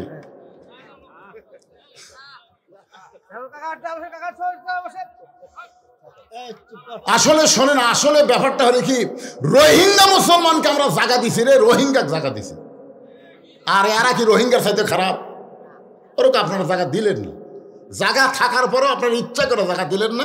লোকগুলো দাঁড়িয়ে আছে, এই ভাইয়ের দেখে কষ্ট লাগতেছে, ওরা বসবি না, এটাও একটা কথা। ঠিক আছে, আমি যেই কথা বলতেছি একটু মনোযোগ দিয়ে শোনেন, বিরক্ত হচ্ছেন। তাহলে কি বুঝলেন? রেহালের দাম বেশি বলতেছেন কারণ রেহালের সম্পর্ক আল্লাহর কোরআনের সাথে, আর খাট সোফার সম্পর্ক হলো মানুষের সাথে। জোরে কোন, কার সাথে? খাট আর সোফার সাথে কার সম্পর্ক? মানুষের সাথে। কোরআন শরীফ এরকম লিভার যায়, রেহালের উপর আছে, তো কোরআন শরীফ লিভার যায়, কাঠের রেহাল ঠস করে সে পায়ের ওপর পড়ছে। যে পায়ের ওপর পড়ছে কিন্তু লাগিছে, রেহাল পড়া কিন্তু লাগিছে, ওই লাগার কথা ভুলে যায়, রেহালকে তুলে তাকে দেখে ওই রেহালের কোনা লাগা লোক কেটে গেছে। ওই লোক কাটার দিকে খেয়াল নাই, রেহাল সমান এখানে চুমা খাচ্ছে। আমার ভুল হয়ে গেছে আল্লাহ, আমার ভুল হয়ে গেছে আল্লাহ। আমি কোরআন শরীফ লিবার যে অসতর্ক মুহূর্তে রেহাল পড়ছে আল্লাহ, ওর পাও কাটে রক্ত বাড়াচ্ছে, অধিকার খেয়ালই নাই। রেহাল কয় কে রে, খাট এ খাট। দেখতো আমি পড়ে গেছি মায়ের কাছে, 3 বার চুমা খায় আর কান্দে রে, তোর কে খবর কি? খাট বলতেছে, ভাই আমার লাগতে না জন্য বানাচ্ছে রে, লাগতে। রাত্রে স্বামী স্ত্রী যখন গন্ডগোল লাগে তখন তা লাগতে শুরু হয় ভাই। আর সোফা বলতেছে, বসার সাথে এই শালা অভদ্র পাও তোলা ছাড়া বসি না। রেহাল বলতেছে, দেখ একই কাঠের গাছের মধ্যে থেকে আমাকে 3 জনের জন্ম হলো রে, তোদেরকে লাগতাই কোন আফসোস করে না, পায়ের কাছে পড়ার সঙ্গে সঙ্গে কান্দে চুমা খায়, বলো তো কারণ কি? খাট সোফা বলতেছে, আমাদের সাথে হলো মানুষের সম্পর্ক, আর তোর সঙ্গে হলো আল্লাহর কোরআনের সম্পর্ক। তাহলে কোরআনের সম্পর্ক রাখার কারণে একটা রেহালের দাম যদি বাড়ে, সেই কোরআনের সঙ্গে আমাদের সম্পর্ক রাখার দরকার আছে না নাই? কিভাবে রাখবেন? আল্লাহর কোরআন খালি পড়লে তো সব হবে না ভাই, জান। প্রতি অক্ষরে 10 টাকার নেকি, ঠিক আছে, 10 টাকার যে নেকি, এ ব্যাপারে কোনো কথা নেই। 10 টাকার নেকি, প্রতি অক্ষরে 10 টাকার নেকি, কিন্তু এই নেকিটা কিন্তু নফল। কোরআন সব পড়বেন, আলিফ 10, লাম 10, মিম 10। এক লোক 2 মণ আলু নিয়ে গেছে শেরপুর বাজারে, এক খরিদ্দার বলতে ভাই কতটুকু আছে? আলুওয়ালা বলে 2 মণ। বলে আমিও তো 2 মণ নিও ভাই, তাহলে দাও। তো বলতেছে তাল ধরে লাও। তো বলতেছে না ভাই ওজন করে দেন, পাপের ওপর মাপ নেই, দেন মাপের ওপর পাপ নেই, ওজন করে দেন। তো ওজন করে দেখা গেছে 2 মণ 2 সের। আলুওয়ালা বলতেছে ভাই এই 2 সেরের দাম দেওয়া লাগবে না, 2 সের তোমাকে খাও দিলাম। তখন খরিদ্দার বলতেছে প্রতি সন্ধ্যে আমার 2 সেরই লাগে ভাই, তার আজকের মতো 2 সের নিয়ে যায়। আপনারা বলেন ওই আলুওয়ালা 2 সের দিবি না চড় মারবি? আরে পাগলা, তুই 2 মণ লিবি দেখাই তো তোর 2 সের খাও। প্রতি অক্ষরে 10 টাকা করে নেকি তখনই পাবেন যখন আল্লাহর কোরআন অনুযায়ী নিজের জীবনকে চালিত করবেন। ধরে কোন কথা ঠিক না? আপনি কোরআন হিসাবে চলবেন না, আর খালি সওয়াব কামাই করবেন। অনুনাজ্জিলু মিনাল কুরআনি মা হুয়া শিফাউ ওয়া রাহমাতুল লিল মুমিনিন।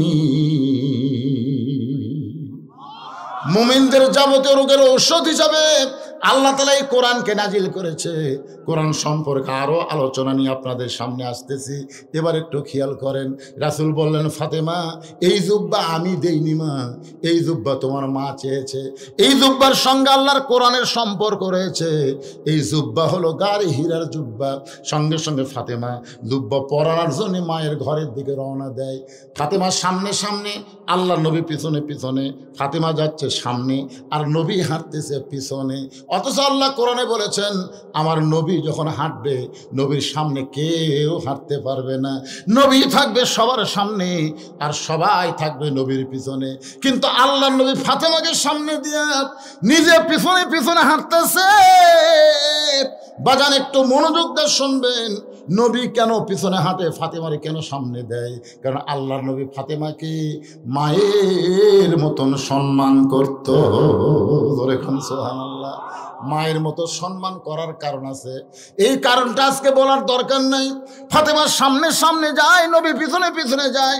নবী ফাতেমার জন্য দরজা খুলে দিলে ফাতেমা ঘরের মধ্যে ঢোকে। সঙ্গে সঙ্গে নবী খাদিজার ঘরের দরজা বন্ধ করে দেয়। ফাতেমা ঘরের মধ্যে ঢুকেছে, নবী দরজা বন্ধ করে দরজার কাছে বসে আছে। কিছুক্ষণ পর আল্লাহর নবী দেখে ফাতেমা হাসতে হাসতে দরজা খুলেছে। নবী চমকে গিয়ে বলে, ফাতেমা কানতে কানতে ঢুকলে আমার জুব্বা নিয়ে তোমার মাকে কাফনের কাপড় পরানোর জন্যে, কিন্তু হাসতে হাসতে দরজা খুললে কেন? ফাতেমা বলতেছে, বাবা কানতে কানতে কেন ঢুকছি আপনি জানেন, হাসতে হাসতে দরজা খুলছি এটাও আপনি জানেন। রাসূল বলে, ফাতেমা কানতে কানতে ঢুকলে এটা আমি জানি, কারণ মেয়ে তার মাকে কাফনের কাপড় পরাবে, অবশ্যই কানতে কানতে ঢুকবে। কিন্তু হাসতে হাসতে দরজা কেন খুললে এটা আমি নবীও জানি না। এখান থেকে প্রমাণ হলো আমাদের নবী গায়েব জানে না। কথা কর না কেন, নবী গায়েব জানে? এতে কতগুলো ভণ্ডরা কয় নবী তো জানি রে জানে, আমাদের বাবারাও গায়েব জানে। আপনারা সূরা হাসরের শেষ 3 আয়াত পড়েন না? পড়েন? তাহলে তো মোটামুটি সবারই জানা দরকার। তাহলে একটা বার পড়েন, হুয়াল্লাহুল্লাযী লা ইলাহা ইল্লাহু আলিমুল গায়বি ওয়াশ শাহাদাতি হুয়ার রহমানুর রহিম। আপনারা বলেন তো গায়েবের মালিক কে? জোরে কোন? হাদিস শরীফে রাসূল বলেছেন, আমি যা জানি তোমরা তা জানো না। দেখেন কথাটা খেয়াল করে শুনবেন। নবী বলতেছে, আমি যা জানি তোমরা তা জানো না, আমিও জানি না আল্লাহ যদি আমাকে না জানায়। তাহলে সমস্ত গায়েবের মালিক কে? আরো জোরে। আল্লাহ সর্বপ্রথম কাকে জানায়? নবীকে জানায়। সর্বপ্রথম আল্লাহ নবীকে জানায়, এরপরে নবীর মাধ্যমে আমরা আল্লাহর কোরআন পেয়েছি।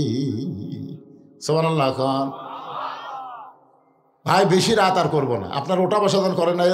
কয়টা উঠে রে, এই কি রে? না না একবারে তো 3 জন ওটা দেবে না। আমি কি খুব লম্বা করবো? তাই শেষের দিকে চলে যাচ্ছে, খুব খেয়াল করেন।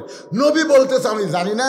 ফাতেমা বলতেছে, বাবা এতদিন মনে করতাম যে আপনি বাহিরের খবরও জানেন, ভিতরের খবরও জানেন। আল্লাহ রাসূল বলতেছে, ফাতেমা তুমি কানতে কানতে ঢুকলে এটা আমি জানি, কারণ মেয়ে তার মাকে কাফনের কাপড় পরাবে, কানবি তো। কিন্তু হাসতে হাসতে দরজা খুললে এটা তো আমি জানি না। সঙ্গে সঙ্গে ফাতেমা বলতেছে, বাবা তাহলে আপনি যদি না জানেন আপনি বসেন। আমি ফাতেমা কেন হাসতে হাসতে দরজা খুললাম আপনাকে জানাবার চাই। সুবহানাল্লাহ। কোন নবী বললেন, আমি হলাম শ্রোতা, আর ভিতরের খবর দেওয়ার জন্য ফাতেমা হলো বক্তা। ফাতেমা কেন হাসতে হাসতে দরজা খুলছে এটা নবী জানে না, তো যাই জানে না তাই কি শ্রোতা। যেরকম তাই জানে না তাই কি, আর যাই জানে তাই কি বক্তা। আল্লাহ নবী শ্রোতা হয়ে বসে বললেন, আর ফাতিমা বক্তা হয়ে বলা শুরু করলেন, বাবা আপনার জুব্বা যখন আমার মার শরীরে পরাবার চাই, এমন সময় ইত্তাকু ফিরাসাতাল মুমিনিনা ফাইন্নাহু ইয়ানজুরু বিনুরিল্লাহ, আমি তখন চোখ বন্ধ করে দেখতে পাই। কারণ আসল জিনিস যদি দেখবার চান এই দুই চোখ দিয়ে দেখা যাবে না ভাইদান, আসল জিনিস দেখবার গেলে অন্তরের চোখে দেখা লাগবে। ধরে কোন ঠিক কি না? বগুড়া রহমাননগর নাম শোনেননি? রহমাননগর, ওখানে আমার বন্ধুর বাসা, সেই বাসা বানাতে বুঝলেন। তামাক বলে হুজুর একদিন আমার বাসায় দাওয়াত, তো গেলাম, যাই দেখি বুঝলেন ওই বিশাল একটা গেট, আর গেট দেখে আমার বাসা বানানোর খরচ মনে হয় গেটুতে লাগছে। আমি বলি এটা কী বানাচ্ছে রে, মানে সোনালি কালার সেই রকম ঢপ, আর প্রত্যেক তালায় তালায় একটা করে কলিং বেল। তো যাই হোক, অত সালাম দিয়ে নামান গেল না, কলিং বেল চাপ দিয়ে আসলো। আসার পরে বলে দোস্ত আসো, বাসার মধ্যে আসো। আমি তখন বললাম ভাই এই বাড়ি কার? সেই বলছি বাড়ি কার, ওই কালে সমানে হাসে। না হাসো কেন? বলে আপনি ওয়াজ করেন ভাই, কিন্তু এখনো মূর্খই আছেন। আমি বললাম কে রে মূর্খ কেমনে? বলে আপনি এই যে কোটি কোটি টাকা দিয়ে বানাচ্ছি তারপরে বাড়ি, আপনি যে করলেন এই বাড়ি কার, এটাকে আপনার বাড়ি মনে হয়? আমি বললাম ভাই এটা কি? বলে এটা বাসা, বারে বাসা। আমি তখন ওকে বললাম ভাইজান তাহলে আজ থেকে 50 বছর আগে আব্দুল আলিম একটা ভুল গান গাছে। ও বলতেছে আব্দুল আলিম ওর কি গান গাইছে, আমি তখন ওরে শোনাইলাম, এপারে তোর বসত বাড়ি, ওই পারে তোর বাসা, এপারে তোর বসত বাড়ি, ওই পারে তোর বাসা, ভবদরিয়ায় পাড়ি দিতে, ভবদরিয়ায় পাড়ি দিতে কেমনে করলি আশারে, এপারে তোর বসত বাড়ি, ওই পারে তোর বাসা, লাভ করিতে আইসারে ভবে, হইলারে বেদিশা, রতন কাঞ্চন বদল দিয়ারে, কিল্লি তামাশিসা, এ পাহাড়ে তোর বসত বাড়ি, ওই পারে তোর বাসা। এই দুনিয়ার বাড়ি হলো বসত বাড়ি, আর জান্নাত হলো মুসলমানের বাসা। ধরে কোন কথা ঠিক কিনা? এই পার ওই পার, এই পার কি বুঝতেছেন? এই পার মানে দুনিয়া, ওই পার মানে জান্নাত, মাঝখানে হলো মৃত্যু নামক নদী। ধরে কোন কথা ঠিক কিনা?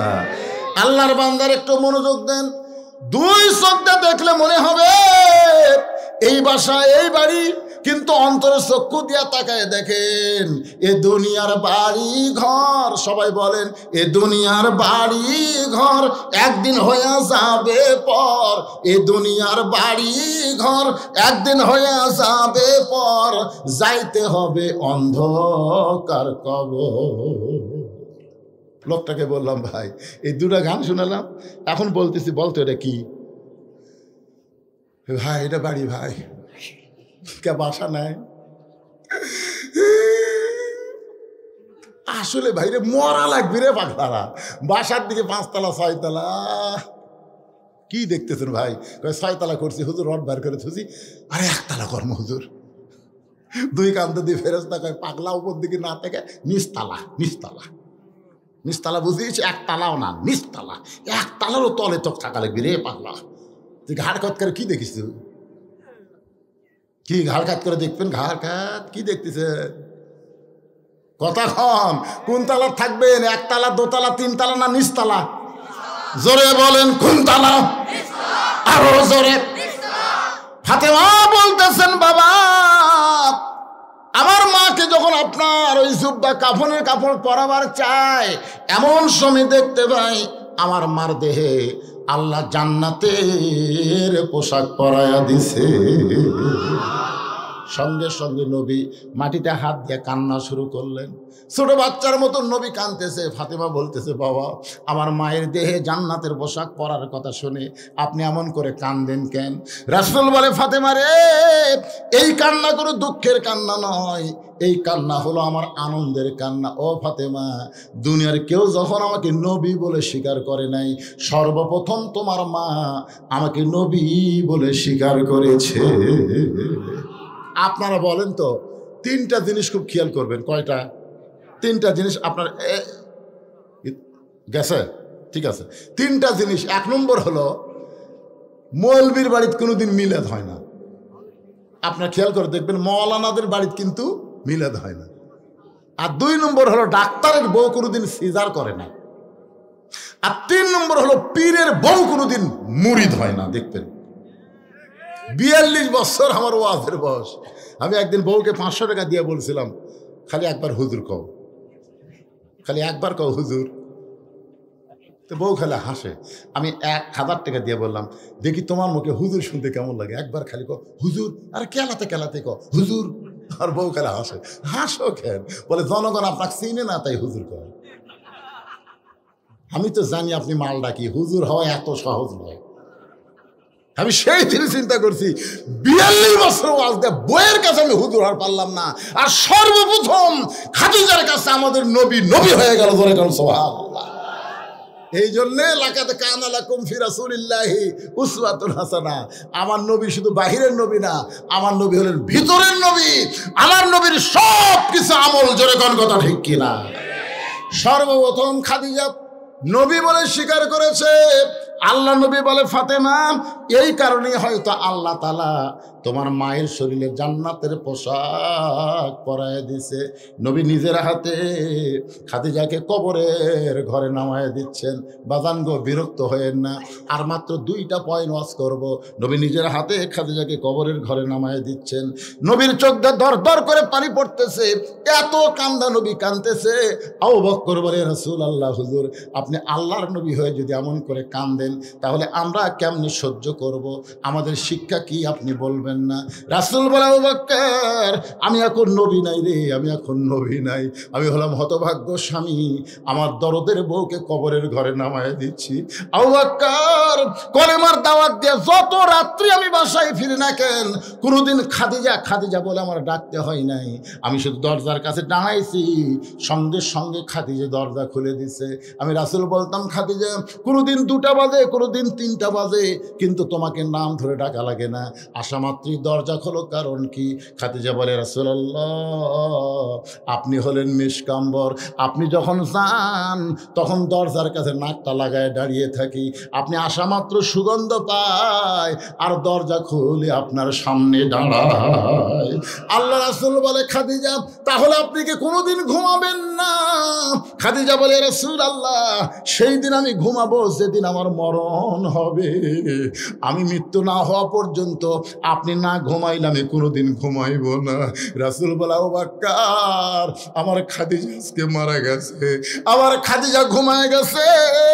কাঁদতে কাঁদতে কবরে মাটি দিয়া আল্লাহর নবী কবরের পাশে দাঁড়ায় আছে, ঘন্টার পর ঘন্টা দাঁড়ায় আছে। আল্লাহ ডাক দিল, হাবিব খাদিজার কবর থেকে সবাই সরে গেল, আপনি খাদিজার কবর ছাড়বেন না। রাসূল বলে, আল্লাহ খাদিজার কবরে কি আপনি মুনকির নাকির পাঠাবেন না? 3টা প্রশ্ন করবে, আমার খাদিজা উত্তর দিবার পারবে না। আমি নবী উত্তর দিবার চাই। আল্লাহ বলে, হাবিব রে আজকে আপনার কাছে একটা ঘোষণা দিলাম, শোনেন। আপনি যেমন খাদিজাকে ভালোবাসেন আমি আল্লাহ তেমন ভালোবাসি। লিল্লাহি তাকবীর। আল্লাহ নবী চমকে গিয়ে বলেন, আল্লাহ খাদিজা আমার বউ হয়, এ কারণে আমি খাদিজাকে ভালোবাসি। খাদিজা আপনার কে হয়? এখন খাদিজা আল্লাহর কে হয়? আমরা আল্লাহর কে হব? আজকে ইন্না লিল্লাহর মাধ্যমে আমরা জানতে চাই। কারা কারা জানবেন? 2 হাত তোলা, আল্লাহর একটু দেখান। লিল্লাহি তাকবীর। হাত নাড়া। মাশাআল্লাহ। আমি আপনাদের জানাচ্ছি, এই যে ছেলেরা গান বাজনা বাদ দিয়ে কোরআনের মাহফিল করলো, এদিকে আপনার বেজার হোসেন? বেজার? মাশাআল্লাহ। যারা যারা খুশি আপনাদের কাছে ওরা একটু ব্যাগ নিয়ে যাবে, একটু রুমাল নিয়ে যাবে, পকেট থেকে যার যত বড় লোট আছে। মসজিদের ওই যে দান বাক্সের মতো দান ঠেলা মারেন না, মসজিদের দান বাক্স মুখের সামনে আছে, ওই পকেটে দিয়ে খেয়াল করে দেখে 500, 200 আর 100, 10 টাকা নেই। 500 টাকা আছে, 200 টাকা আছে, 100 টাকা আছে, 10 টাকা নেই। মারছে ঠেলা, 3 জন পার হয়ে গেছে। ওরা 3 জন বলতেছে, যাক তোর হাত জোর আছে বারে। আপনারা বলেন ওর পকেটে টাকা নাই, ঠেলা মারলো কেন? 10 টাকা নেই। ফেরেশতারা বলতেছে, আল্লাহ এর কান্দ আমরা থাকবো না, আল্লাহ কয় কেন? কই পকেট ভরা টাকা থুয়া তোমার দান বাক্স ঠেলা মারলো। আল্লাহ কই দান বাক্স ঠেলা মারেনি রে, ওই জান্নাত ঠেলা মারছে। তা আজকে যখন ব্যাগ নিয়ে যাচ্ছে আপনার জান্নাত মনে করে 10 টাকা 20 টাকা 50 টাকা 100 টাকা যে যা পারবেন, জোর জবস্তি নাই। এখানে অতিথিবৃন্দ যারা আছে, বিজ্ঞাপনে যে কয়জনের নাম আছে, এই কয়জন ওই ব্যাগের মধ্যে দিলে হবে না। এরা কি ব্যাগের মধ্যে দিলে কাম হবে না? ব্যাগ পাঠিয়ে আলাদা। এরা হচ্ছে অতিথি, বিজ্ঞাপনে নাম দেওয়া হয়েছে সম্মান দিয়ে। হ্যাঁ, মহিলাদের কথা বলতেছে, আজ মায়েরা তো সেই দান করবে, সেই ওয়াজ আছে মা বোনদের। যান, মা বোনদের কাছে যান। আমার মায়েরা খাদিজার সঙ্গে আল্লাহ যেন জান্নাত দেয় দোয়া করে দিব, বা আল্লাহর রাস্তা আপনারা দিয়ে দিবেন। মায়েদের কাছে যান, বিশ্বস্ত ছেলেদের পাঠাবেন, হিরোইন খোর গাঁজাখোর যেন না থাকে। একদিক দিয়ে তুলবি, ও মহিলা আছে, মাশাআল্লাহ, মহিলাদের মধ্যে মহিলা আছে। হ্যাঁ, সবাই দেন, সবাই দেন। আপনারা দিছেন সবাই, ভাই যান, আপনারা সবাই দিছেন, সবাই দিছেন, মাশাআল্লাহ। আল্লাহ জান্নাত দেখ, আল্লাহুম্মা আমিন। যাও, বহুদিন পর দেখছেন। ও যে হাবিব আশফাক দেয়নি বাবা, এখন ফুলে আছে বাজার, ফুলে আছে। আমি সেদিন ধুনুটে বলেছি, হবে আয় খেলা হবে, জোরে গান ঠিক কিনা। হায় হায় করছি বহুদিন। আমি তো শেরপুরের কমন বক্তা, সকালকার বক্তা, দুপুরের বক্তা, সন্ধ্যার বক্তা, রাতের বক্তা, জোরে গান ঠিক কিনা। হায় হায় রে, আজকেও শেরপুর 2টা করছি, আগে একটা করে এখানে আইছি, আবার চালু হয়ে গেছে ইনশাআল্লাহ। একটা পাগল মানুষ বলতেছে, বহু বছর পর দেখলাম, কলজা ফাটা যায় ভাই। আল্লাহ কেরে ব্যাগওয়ালারা টাকা দিচ্ছে? আপনাদের মধ্যে এইরকম কি একটা আল্লাহর বান্দা নাই যে হুজুর 10-20 টাকা নাই 500 টাকা দেবো? একজনে নাই। টেপ যে উঁচা করছে হাত পাওয়া কঠিন। এরা আসলে আপনাদের কাছ থেকে বেশি টাকা নিবে না, 10, 20, 50 যাই যা পারেন দেন। আল্লাহর রাসূল সবাই দেন বাবা, সবাই দেন। ছেলেপেলে ব্যাগ নিয়ে সব টেজত চলে আসো বাবা, অন্যদিকে না যায়, সব টেজে চলে আসো। আপনারা বসেন, সবাই বসেন, একটু জিকির করেন, লা ইলাহা ইল্লাল্লাহ, লা ইলাহা ইল্লাল্লাহ। যাবেন? আচ্ছা, লা ইলাহা ইল্লাল্লাহু মুহাম্মাদুর রাসূলুল্লাহ। সকলে বলি সাল্লাল্লাহু আলাইহি ওয়াসাল্লাম। একটু মনোযোগ দিয়ে শুনবেন। মা খাদিজার কবরে মুনকির নাকির আসতেছে না, আমাদের কবরে মুনকির নাকির আসবে। ধরে কান কি করবে? আসবে। মুনকির নাকির আসাও কোনো লাভ হবে না। আমরা যারা 5 ওয়াক্ত নামাজ পড়ি, ওই সকল বান্দারা যখন কবরে যাবে, মুনকির নাকির এসে যখন বলবে মান রব্বুকা, মান রব্বুকা, সঙ্গে সঙ্গে নামাজ খাড়া হবে। আপনি সারা জীবনে নামাজ পড়েছেন, ওই নামাজটা আপনার পক্ষে দাঁড়িয়ে যাবে। মুনকির নাকিরকে প্রশ্ন করবে, রে মুনকির নাকির, কাকে রব সম্পর্কে প্রশ্ন করতেছিস? তুই কি জানিস এই ব্যক্তি সারা জীবনে কয় ওয়াক্ত নামাজ পড়ছে? মুনকির নাকির বলবে, আমরা তো নামাজের হিসাব জানি না, আমরা তো নামাজের হিসাব জানি না। তখন নামাজ বলবে, হিসাব জানিস না, প্রশ্ন করিস কেন? মুনকির নাকির, এই লোকটা মসজিদের মধ্যে গিয়েই বলেছে আলহামদুলিল্লাহি রব্বিল আলামিন, রুকুর মধ্যে গিয়ে বলেছে সুবহান রব্বিল আযীম, সিজদার মধ্যে গিয়ে বলেছে সুবহান রব্বিল আলা। তাহলে সারা জীবন কতবার রব রব জিকির করেছে, একটাবার হিসাব দে। মুনকির নাকির বলে, আমরা তো হিসাব, তাহলে হিসাব জানিস না? সে নামাজের মধ্যে এতবার রব রব করে কবরে আসলো, আবার রব সম্পর্কে প্রশ্ন করিস? মুনকির নাকির বলে, আল্লাহ তোমার বান্দাকে মান রব্বুকা প্রশ্ন করলে নামাজ যে খেপা খেপছে, আল্লাহ এখন আমরা করব কি? আল্লাহ বলে, মুনকির নাকির, আমার যেই বান্দা বান্দি নামাজ না কবরে গেছে, 1 নম্বর প্রশ্নের উত্তর হইয়া গেছে। তাহলে কবরে 1 নম্বর প্রশ্নের উত্তর যদি দিবার চান, আপনি তো দিবার পারবেন না, আপনার নামাজের দরকার আছে না নাই? 2 নম্বর প্রশ্ন হলো, অমাইয়াবতাগি গায়রাল ইসলাম দীনান ফালাই ইউকবালা মিনহু। মুনকির নাকির প্রশ্ন করবে, অমা দীনুকা, তোমার দিন কি?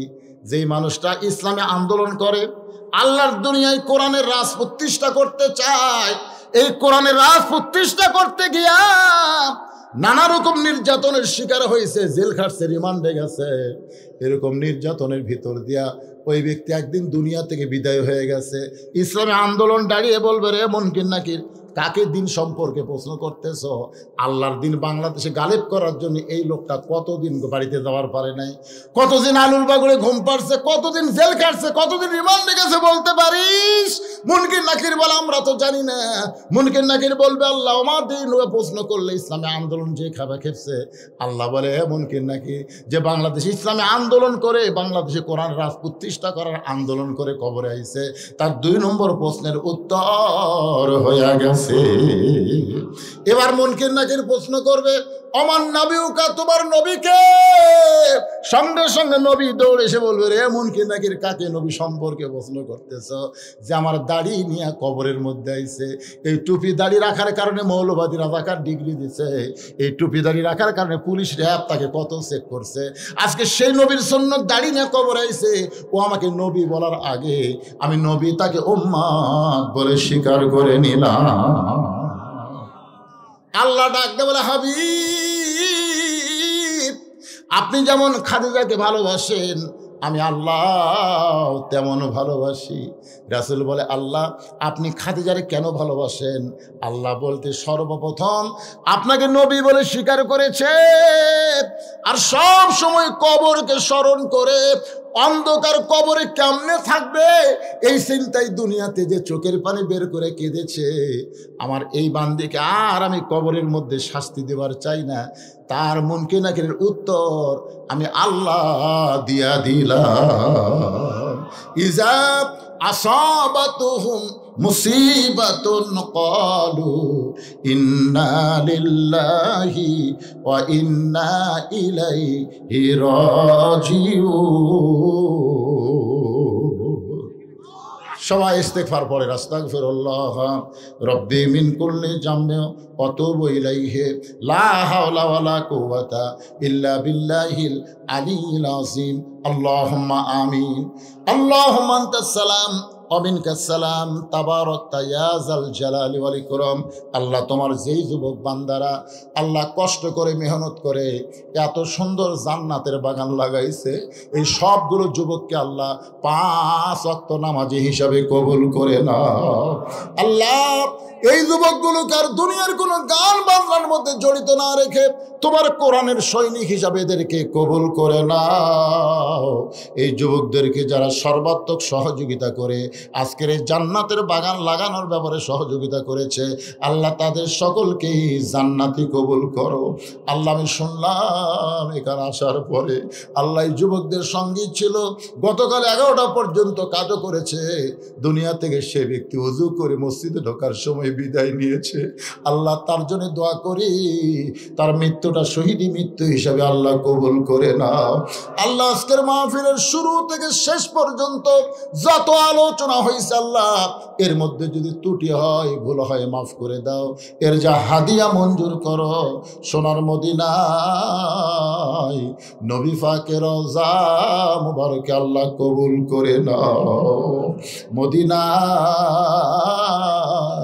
কত সুন্দর নাম মদিনা, মদিনার মানুষটা কত সুন্দর। চাঁদ ভরা মুখ কেউ যদি একটাবার দেখতে পায়, আল্লাহ তার জন্য জাহান্নামের আগুন হারাম করে দেয়। কত স্বপ্ন দেখেছি জীবনে, এমন একটা স্বপ্ন আমাদের দেখার তৌফিক দিও আল্লাহ, যেই স্বপ্নে নবীজির সোনামুখ আমাদের সকলের জন্য নসিব হয়ে যায়। আল্লাহ, আজকের মাহফিলের যতটুকু হাদিয়া মঞ্জুর করেন, বাবা আদম থেকে ঈসা নবী পর্যন্ত সমস্ত নবীদের রূহ মুবারক